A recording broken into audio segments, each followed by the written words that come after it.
Picture a world without roads, without maps, and without safety. Then imagine a river that arrives like clockwork, flooding, feeding the soil, and retreating again as if to say, "Now you can live." That river was the Nile, and it's where Egypt truly begins. Along its banks, people discovered something rare in the ancient world: reliability. The flood left behind dark, fertile silt, so rich that crops could grow where the desert offered nothing. Villages became towns. Towns began to trade, to compete, and sometimes to fight. Over time, the Nile did more than feed bodies. It trained minds. People learned to measure water, track seasons, store grain, and plan ahead. And when a society learns planning, it inevitably creates administration, and administration creates power. Early Egypt wasn't one nation. It was two worlds. In the south, Upper Egypt, narrow valley, strong currents, tight communities. In the north, Lower Egypt, wide, branching delta, marshes, fishing, and open trade routes to the Mediterranean. These regions developed different symbols, different crowns, even different styles of art and ritual. But they shared one thing: the Nile's rhythm. As populations grew, so did competition over farmland, water channels, and transport routes. Leaders emerged, first as local chiefs, then as warlords, then as kings. Across generations, alliances formed and collapsed. The two lands became a political idea, not just a geographic reality, a puzzle that begged to be solved.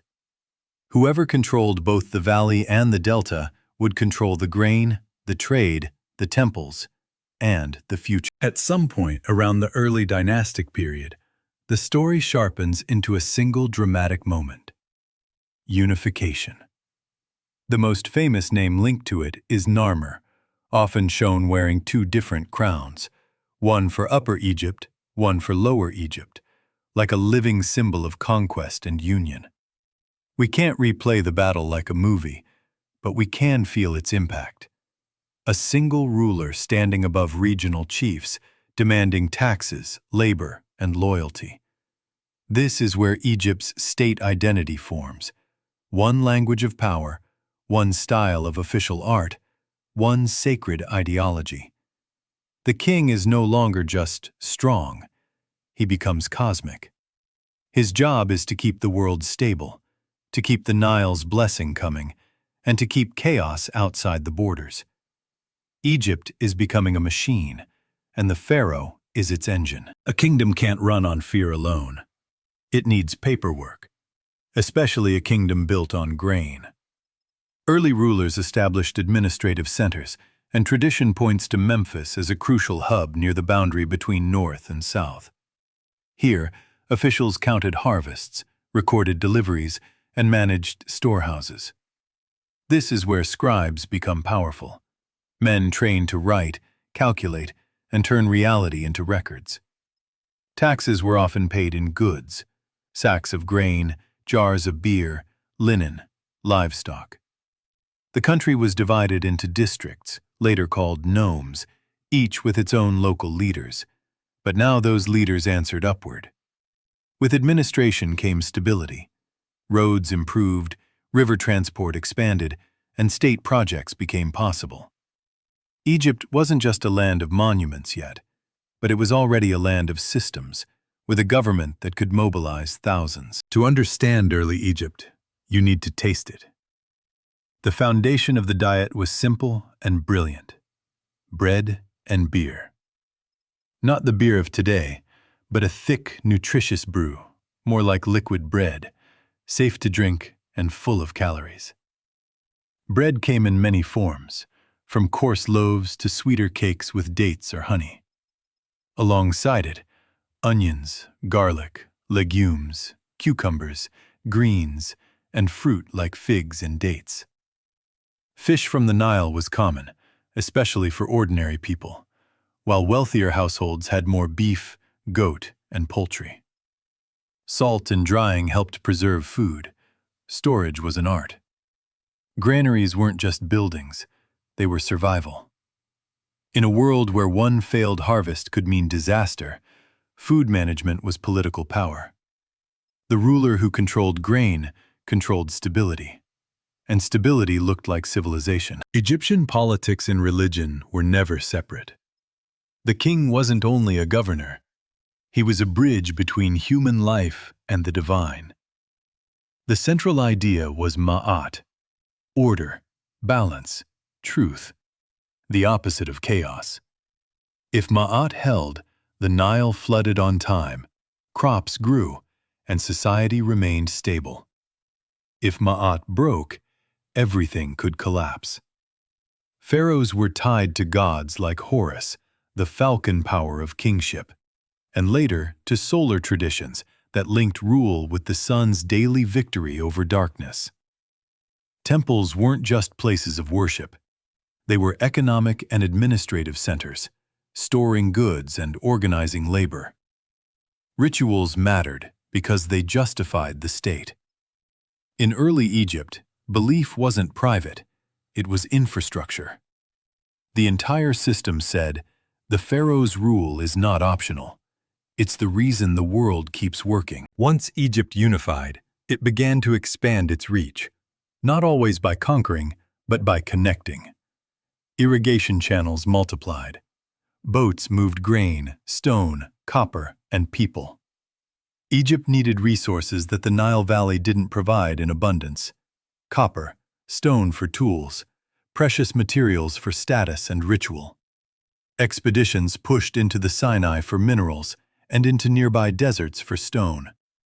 Trade routes grew toward the Levant and south toward Nubia, moving goods like incense, gold, and exotic animal products. These journeys weren't peaceful adventures. They were logistical operations backed by authority. The state could organize workers, guards, craftsmen, and scribes to document everything. This is what separates a kingdom from a collection of villages: the ability to plan far beyond the next harvest and bring distant resources back into a single system. A unified Egypt didn't exist in a vacuum. Borders attracted conflict over trade routes, grazing land, and prestige. Early records and later traditions suggest campaigns and raids into neighboring regions, including clashes along the southern frontier and tensions to the west and northeast. Even within Egypt, unification likely required repeated displays of force. Not every local leader surrendered gladly.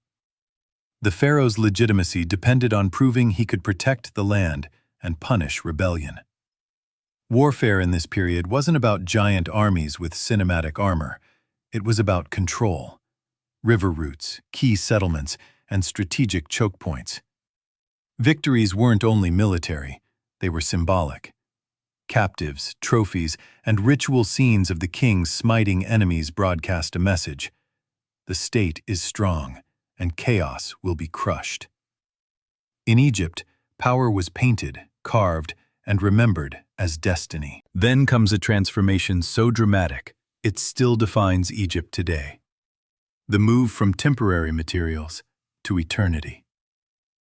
Early royal tombs were often built of mud brick and wood, but in the Old Kingdom, stone becomes the language of power. A key turning point is Djoser, whose complex at Saqqara includes the famous Step Pyramid, often linked to the architect and genius Imhotep. Whether every detail is exactly as later sources claim, the meaning is clear. The state had matured enough to carve permanence into the earth. These projects required skilled labor, planning, quarrying, transport, and food supply on a massive scale. Monuments weren't just graves, they were political statements. They told every village, the king's reach extends into stone, into time, into the afterlife.